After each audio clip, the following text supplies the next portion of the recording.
Back physics classes. अभी हम पढ़ने वाले हैं गोलीय संधारित्र के बारे में। अब आपका समांतर प्लेट संधारित्र से पीछा छूट गया है। अब एक नया संधारित्र आ गया है, गोलीय संधारित्र। बड़ा ही क्रिएटिव, बड़ा ही टेक्निकल है ये। ठीक है, तो आप इसको देखते रहें। गोलीय संधारित्र क्या है, जैसा नाम है वैसा ही काम है। ये तो आम बात हो गई कि गोलीय संधारित्र में क्या होगा कि जो समांतर जो हम दो प्लेट लेंगे वो प्लेटें गोले के रूप में होंगी। जैसा नाम वैसे ही काम, गोलीय यानी कि संधारित्र कैसा होगा, गोल होगा, गोले के रूप में होंगी, उसमें प्लेटें होंगी। बट प्लेटें दो, इसमें भी कितनी होंगी, दो ही होंगी। खास बात है ये। ठीक है, तो ये आपका गोलीय संधारित्र बन रहा है। ठीक है, हमारे पास में दो गोले हैं, समझ ले पहले इसको। हमारे पास में दो गोले हैं। ठीक है, एक गोला बी है और एक गोला ए है। दोनों गोले चालक होने चाहिए, यानी कि चालक धातु से बने होने चाहिए। ये भी चालक होना चाहिए और गोला ये भी क्या होना चाहिए, चालक होना चाहिए। ठीक है, बट आपका जो गोला ए है वह खोखला होना चाहिए ताकि गोला बी इसके अंदर फिट हो सके। सीधी बात यही है। आपके पास में एक छोटी बॉल है, अब आपने टेनिस की बॉल देखी है, वो अंदर से क्या है, खोखली है। ठीक है, तो एक बड़ी टेनिस की बॉल में एक छोटी बॉल हम रख देते हैं।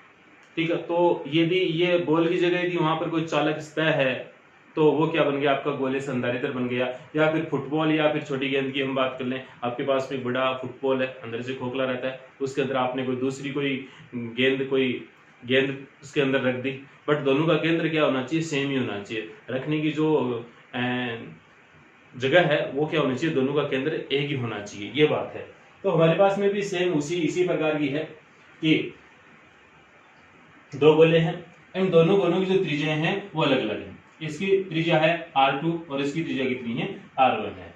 अब देखें गोले बी को, ये गोला बी अंदर वाला जो गोला है, छोटे वाला गोला, वो इसको हम बी बोल रहे हैं। गोले बी को यदि हम ऋण आवेश से आवेशित करते हैं, यानी कि उसको ऋणात्मक आवेश देते हैं, तो प्रेरण के कारण गोले ए की भीतरी सतह पर धनात्मक आवेश उपस्थित हो जाएगा। किसके कारण, प्रेरण के कारण। ठीक है जी। और उसकी बाह्य सतह पर क्या आ जाएगा, गोले ए की बाह्य सतह पर क्या आ जाएगा, ऋणात्मक आवेश, नेगेटिव चार्ज आ जाएगा। बट हम क्या करते हैं, इस गोले ए के बाह्य सिरे को एक तार से संयोजित कर देते हैं और उस तार का क्या नाम है, भूसंपर्कित तार। भूसंपर्कित तार का डायग्राम ये इस प्रकार से होना चाहिए। नीचे से इस प्रकार से लाइन है, तार है, तो इसका मतलब क्या है, ये तार नीचे जा रहा है, अर्थिंग वायर बोलते हैं जिसको। तो पूरा का पूरा जो नेगेटिव चार्ज है इस वायर से अर्थ में चला जाएगा और ये जो पॉजिटिव चार्ज है वो इस वायर से होकर अर्थ में नहीं जाएगा। क्यों नहीं जाएगा, क्योंकि ये जो नेगेटिव चार्ज है इस पॉजिटिव चार्ज को अपनी ओर अट्रैक्ट करके रखेगा, यानी कि आकर्षित करके रखता है, इसलिए ये पॉजिटिव चार्ज यहीं रहेगा। ठीक है, तो ऐसा होने से अब गोले बी पर दो प्रकार के विद्युत विभव हो गए। एक तो गोले ए पर उपस्थित आवेश के कारण यहाँ पर विभव कितना है, और एक गोले बी पर उपस्थित यानी कि स्वयं पर जो आवेश उपस्थित है उसके कारण विभव कितना है वो आपको देखना है। दूसरी बात यह है कि चालक गोला है। ठीक है, तो चालक गोले के भीतर विद्युत क्षेत्र की तीव्रता कितनी होती है, चालक गोले के भीतर यानी कि चालक गोले के भीतर जो विद्युत क्षेत्र की तीव्रता होती है वो कितनी होती है, शून्य होती है। क्या विद्युत विभव भी शून्य होता है, क्वेश्चन सुन लीजिए, क्या चालक गोले के भीतर विद्युत विभव शून्य होता है, यस या नो? नो, नहीं होता है। ठीक है, तो कितना होगा चालक गोले के भीतर विद्युत विभव, उतना ही होगा जितना उसकी सतह पर होता है। चालक गोले की सतह पर जितना विभव होता है उतना ही विभव उस गोले के भीतर होता है। ये आपको बात चांद में रखनी है।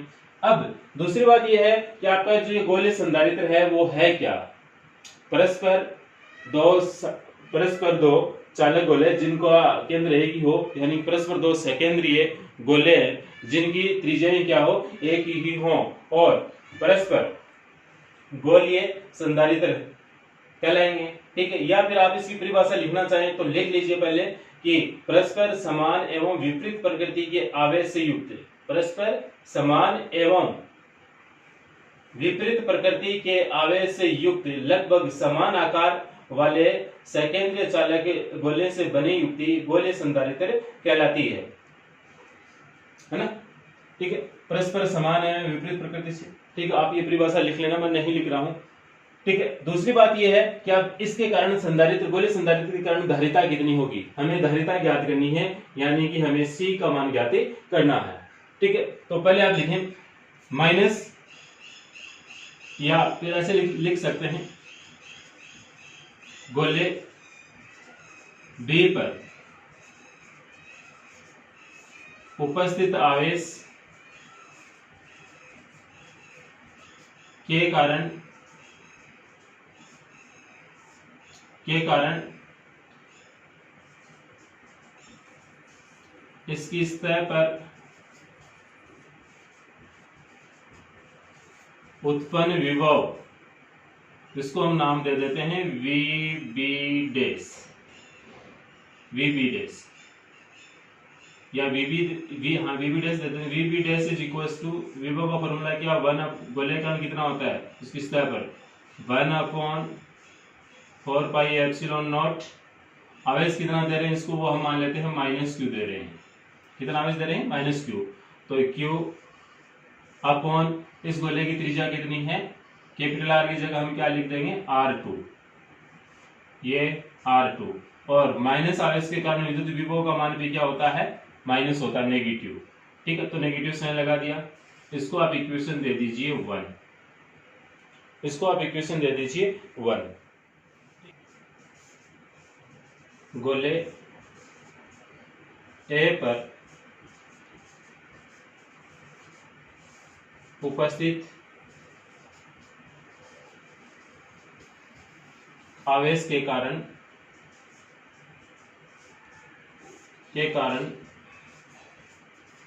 गोले B की सतह पर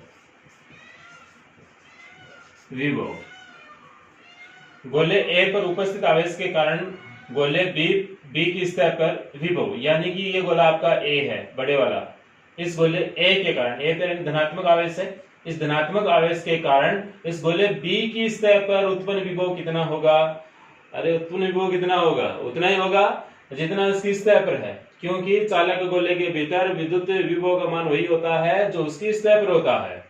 ठीक है, तो लिख दीजिए इसको, VB double dash is equals to 1/4 pi epsilon naught और Q upon R1, not negative charge, only positive charge. तो इसलिए पॉजिटिव संकेत नेगेटिव संकेत नहीं कहाँ मिलेंगे, इक्वेशन डाल दीजिए 2। कुछ बच्चों को ये दिक्कत हो रही होगी कि ये Q कहां से आया, Q कहां से आया, जितना आवेश इस गोले B पर है उतना ही आवेश गोले A पर उत्पन्न हो जाएगा। किसके कारण, प्रेरण के कारण, प्रेरण नाम याद रखें, प्रेरण के कारण उत्पन्न हो जाएगा। क्यों, क्योंकि इस पर Q है तो ये माइनस इस प्लस को अट्रैक्ट करेगा, जितने इसमें माइनस है उतने ही प्लस को क्या करेंगे, वो अट्रैक्ट करके रख पाएंगे। ठीक है, तो उतना ही होगा। अब देखिए दोबारा समझ लीजिए, गोले B पर हमें विभव ज्ञात करना है, तो दो तरीके से विभव ज्ञात करेंगे। एक तो इस गोले B पर उपस्थित आवेश के कारण, दूसरा गोले A पर उपस्थित आवेश के कारण। ठीक है, तो A के कारण यहां पर कितना है और B के कारण यहां पर कितना है, तो दोनों के कारण देख लिया इतना इतना है, तो कुल कितना होगा विभव, तो दोनों को जोड़ दीजिए। अतः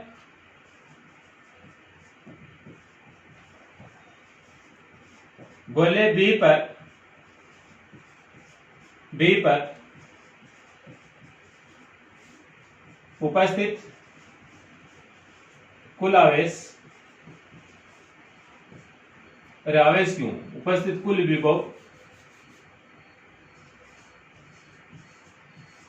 यानी कि VB is equal to VB dash plus VB double dash, VB dash ये रहा समीकरण 1, VB डबल डैश ये रहा समीकरण 2। तो VB इज इक्वल टू, रख दीजिए मान, -1/4 pi epsilon not Q upon R2 plus 1/4 4 pi epsilon not Q upon R1 ठीक है जी।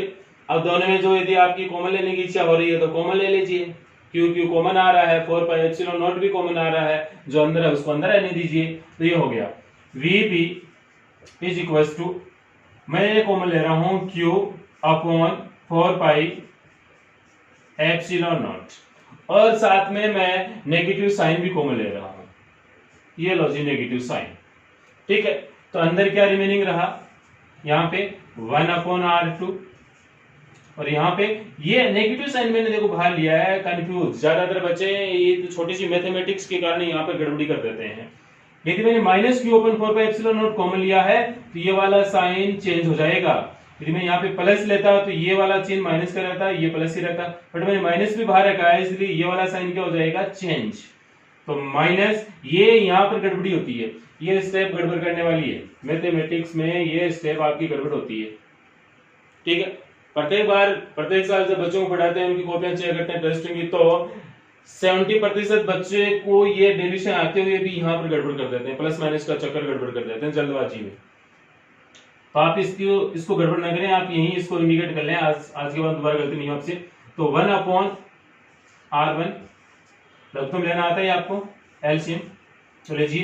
तो VB is equal to minus Q upon 4 pi epsilon not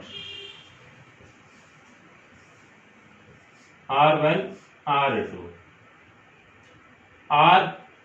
इधर है तो R2 इधर चला जाएगा, R1 इधर आ जाएगा, तो यानी कि R1 माइनस R2, सिंपल। ये गोले B पर उपस्थित विभव हो गया। तो हमारे पास में जो यहाँ पर मैं एक बार रफली कार्य कर रहा हूं, समांतर प्लेट संधारित्र हुआ करता था, इस प्लेट पे पॉजिटिव चार्ज और इस पे नेगेटिव चार्ज। तो हम तीन बात कर रहे थे, सबसे पहले हम E का मान ज्ञात करते थे, फिर V का और फिर C का। बट यहां पर हम क्या कर रहे हैं, डायरेक्ट V का मान ज्ञात कर रहे हैं। डायरेक्ट V यानी विभवांतर, नॉट विभव, विभव नहीं विभवांतर है। विभवांतर का मतलब है इस प्लेट और इस प्लेट, इन दोनों प्लेटों के बीच में उपस्थित विभवांतर कितना है वो हमें ज्ञात करना है। तो हमें यह तो पता है कि बिंदु B पर कुल विभव कितना है VB, बिंदु A पर कुल विभव कितना है। यदि ये दोनों विभव बिंदु गोले A पर और गोले B पर यदि कुल विभव हमें पता हो जाए, दोबारा सुन लीजिए कुछ आवाज दब गई। गोले B पर विभव और गोले A पर विभव, इन दोनों के कारण यदि हमें इन दोनों गोलों पर हमें यदि विभव का मान पता हो जाए तो हम विभवांतर ज्ञात कर सकते हैं, यानी कि गोले A पर विभव माइनस गोले B पर विभव। ठीक है, तो अब हमें गोले A पर विभव देखना है। तो गोले A पर जो बाह्य सतह है, बाह्य सतह पर आवेश कितना है, 0 है। क्यों है 0? क्योंकि पूरा का पूरा आवेश कहां चला गया, अर्थ में चला गया। तो आवेश बाह्य सतह पर 0 है, तो बाह्य सतह पर गोले A की बाह्य सतह पर विभव भी क्या होगा, 0 होगा। ठीक है, तो गोले A की बाह्य सतह पर, अलाइन दिखाई नीचे, बाह्य सतह पर विभव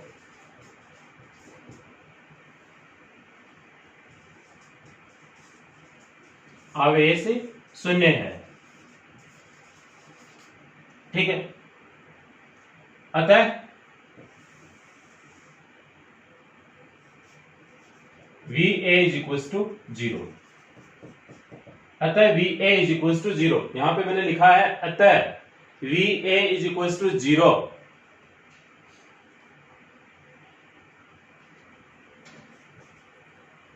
संधारित्र की दोनों प्लेटों के मध्य विभवांतर V is equal to VA minus VB। तो V is equal to VA का मान रख दीजिए 0, VB का मान बताएं फटाफट। VB का मान ये रहा, वहां पे रखें, ये माइनस और ये माइनस क्या हो गया, प्लस। तो ये माइनस और ये माइनस प्लस, देख लीजिए दोबारा, ये माइनस वो माइनस यानी कि प्लस। तो लिख दीजिए Q upon 4 pi epsilon naught और ये पूरा सिस्टम, तो R1 minus R2 upon R1 R2 लो जी। तो V इज इक्वल टू ये आ गया, V is equal to Q upon 4 pi epsilon naught, ये बीच में क्यों आएगा भाई इसके, ये मिटता कुछ टाइप ही है, R1 माइनस R2 और ये R1 R2 लो जी। अब V पर पहुंच गए तो किस पर पहुंचना है, C पर। अतः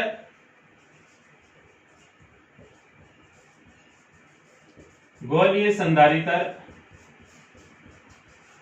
की धारिता, अतः गोलीय संधारित्र की धारिता C is equal to Q upon V। तो V का मान रख दीजिए यहां पर, तो C is equal to Q upon Q, ये वैल्यू रही, तो Q upon 4 pi epsilon naught, ये R1 minus R2 upon R1 R2। Q से Q क्या हो गया, Q से Q क्या हो गया, कैंसिल। ठीक है, तो ये हो गया C इज इक्वल टू, ये घूमकर कहां चला गया ऊपर, तो 4 पाई एप्सिलॉन नॉट, और यहां पर भी भाई उल्टा पुल्टा होगा, R1 R2 ऊपर, क्यों ऊपर, क्यों अभी क्यों इतनी गणित आती है आपको, मैथमेटिक्स है ना, सिंपल सिंपल बातें आप स्वयं कर लिया करोगे। इसको उल्टा, इसको नीचे, तो R1 R2 upon R1 minus R2, ये लो। तो ये क्या है, गोलीय संधारित्र की धारिता का फॉर्मूला है इस प्रकार से, ये गोलीय संधारित्र की धारिता C का फॉर्मूला हो गया। ठीक है, तो गोलीय संधारित्र में हम इतना ही पढ़ने वाले हैं इस चैप्टर में, इस अपने सिलेबस में गोलीय संधारित्र के बारे में इतना ही दिया हुआ है। और यहाँ पर हम केस भी लिख सकते हैं, यदि R2 का मान 0 हो, यदि R2 का मान अनंत हो तो इसका मान क्या होगा, तो आप ऐसा लिख सकते हैं। ठीक है, अब C का मान बढ़ाने के लिए हमें क्या करना पड़ेगा, C का मान बढ़ाने के लिए हमें R2 का मान बढ़ाना पड़ेगा, यानी कि जो गोला B है, गोले B यानी कि गोला B ये रहा, गोले B की जो त्रिज्या है उसको हमें क्या करना पड़ेगा, इंक्रीज करना पड़ेगा। संधारित्र बोले तो कैपेसिटर, क्योंकि आप अंग्रेजी ज्यादा है इसलिए कैपेसिटर का नाम ध्यान में आते ही आपको समझ में आ जाता है कि हाँ पंखे के पीछे लगा हुआ, जो फैन के पीछे लगा वो कैपेसिटर, हाँ उसी को हम पढ़ रहे हैं, बट अलग अलग डिवाइस में कैपेसिटर भी क्या होते हैं, अलग अलग होते हैं। ठीक है, तो फॉर्मूला ये हो गया। अब आप देखें एक चीज और, यदि हमें C का मान बढ़ाना है तो हमें इस गोले B की त्रिज्या R2 का मान बढ़ाना पड़ेगा। यदि हम R2 का मान बढ़ा दें, R2 का यदि मान बढ़ा दें, R1 से थोड़ा ही कम रखें, तो ये वाली नीचे वाली संख्या क्या हो जाएगी, छोटी, और छोटी संख्या का यदि हम भाग देते हैं तो आंसर क्या आता है, कुछ बड़ा आता है। ठीक है, दूसरी बात है कि गोलीय संधारित्र की धारिता क्या प्लेटों के आकार पर निर्भर करती है, यस करती है। क्यों क्यों निर्भर करती है, क्योंकि C के फॉर्मूले में R1 और R2 दोनों के मान आ रहे हैं। यदि हम त्रिज्या कम ज्यादा ऐसे करेंगे इनका रेशियो में, तो C का मान जरूर प्रभावित होगा, इसलिए गोलीय संधारित्र की धारिता उनकी त्रिज्याओं पर निर्भर अवश्य करती है। अब चलो एक क्वेश्चन डाल देते हैं आपको कि इस प्रकार का एक गोलीय संधारित्र है आपके पास में, उसमें R1 और R2 का मान इतना है और उसको वायु में रखा हुआ है, तो उसकी धारिता कितनी होगी। तो सीधा सीधे बात यही है कि आपको R1 और R2 का मान रखना है, एप्सिलॉन नॉट का मान आपको याद होना चाहिए, याद नहीं है तो कर लीजिए, 8.85 × 10⁻⁻12 है मात्र, आप बताएं। ठीक है, आपको कमेंट बॉक्स में लिखना मात्र क्या होगा। अब दूसरा इसमें एक चीज और है, यदि दोनों गोलों के बीच में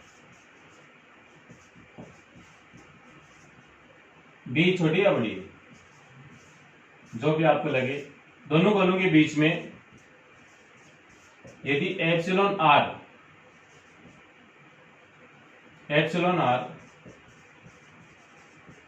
परावैद्युतांक वाला पदार्थ भरा हो, तो कहने का मतलब ये है भाई, यहाँ पर ये जो दोनों गोले हैं A और B, यहाँ पे बीच में हम कुछ ऐसा पदार्थ भर देते हैं पूर्ण रूप से जिसका परावैद्युतांक कितना हो, एप्सिलॉन R हो, तब इस संधारित्र की धारिता क्या होगी। तो यहाँ पर आपको एप्सिलॉन नॉट के आगे एप्सिलॉन R मल्टीप्लाई करना पड़ता है, बस एप्सिलॉन नॉट के आगे एप्सिलॉन R मल्टीप्लाई करना पड़ता है। तो C is equal to 4 pi epsilon naught epsilon R R1 R2 upon R1 minus R2, ठीक है, और इसको लिख दीजिए CM से किसी माध्यम के लिए। अब इन दोनों में कंपैरिजन करें तो कंपैरिजन कर सकते हो, क्या CM is equal to C और एप्सिलॉन R, ये समझ आ जाएगा। क्यों? क्योंकि 4 पाई एप्सिलॉन नॉट और इसकी जगह तो हमें लग सकता है से और एप्सिलॉन R रिमेनिंग रह गया, तो ये वाला समझ इसमें आ गया, ठीक है। इस प्रकार से आपको ये लगातार देखते रहना है। अब आपको मैं ऐसा इक्वेशन और डाल दूं कि भाई आप अपनी इच्छा से दो त्रिज्या ले लीजिए, R1 का मान ज्यादा रखें और R2 का मान क्या रखोगे क्या नहीं रखोगे लिख लीजिए। पहले तो आप इसका एक स्क्रीनशॉट ले लीजिए, कोई जल्दबाजी नहीं है, आराम से ले लीजिए स्क्रीनशॉट, ठीक है। अब हम क्वेश्चन डाल देते हैं आपको कि आपके पास में गोलीय संधारित्र है, आपके पास में गोलीय संधारित्र है, उसकी त्रिज्या R1 और R2 के मान में दे रहा हूं। R2 का मान मैं दे रहा हूं आपको 5 सेंटीमीटर और R2 का मान दे रहा हूं आपको 3 सेंटीमीटर। R1 का मान 5 सेंटीमीटर और R2 का मान 3 सेंटीमीटर, और इन दोनों गोलों के मध्य एक एप्सिलॉन R 5 एप्सिलॉन R 5 का कोई पराविद्युत पदार्थ भरा गया है, तो गोलीय संधारित्र की धारिता ज्ञात कीजिए। यानी कि आपके पास में दो गोले हैं ए और बी, ठीक है। बाह्य गोले की त्रिज्या है वो 5 सेंटीमीटर है और आंतरिक गोले की जो त्रिज्या है वो कितनी है 3 सेंटीमीटर है, और इनके मध्य जो पराविद्युत पदार्थ भरा गया है एप्सिलॉन R, उसका मान दे रखा है 5। एप्सिलॉन R का कोई मात्रक नहीं होता। तो अब इस गोलीय संधारित्र की धारिता ज्ञात कीजिए, जल्दी कीजिए आप, ठीक है। और आने वाले कुछ दिनों में अपनी जो क्लासें हो लाइव चलेंगी, इसलिए आप ज्यादा से ज्यादा हो सके तो मुझे कवर करें या पीछे के चैप्टर वो भी आप याद करें, और आपका एक ऑनलाइन टेस्ट लूंगा मैं, ठीक है, बेहतरीन तरीके से देखते रहें आप, ठीक है। और अब एक लाइक तो बनता ही है, एक लाइक तो बनता है, आप दबा दो, ठीक है। और यदि आप चैनल पर नए हैं, यदि पहली बार वीडियो देख रहे हैं तो चैनल को सब्सक्राइब जरूर करें, क्योंकि आपको यहाँ पर पूरी फिजिक्स पॉइंट टू पॉइंट पूरी फिजिक्स का सॉल्यूशन मिलेगा, सभी डेरिवेशन मिलेंगे, सभी परिभाषाएं, सभी न्यूमेरिकल, सब धीरे धीरे इस पर पूरे इस चैनल पे पूरी फिजिक्स अपलोड होगी, ठीक है। बने रहे मेरे साथ, थैंक यू।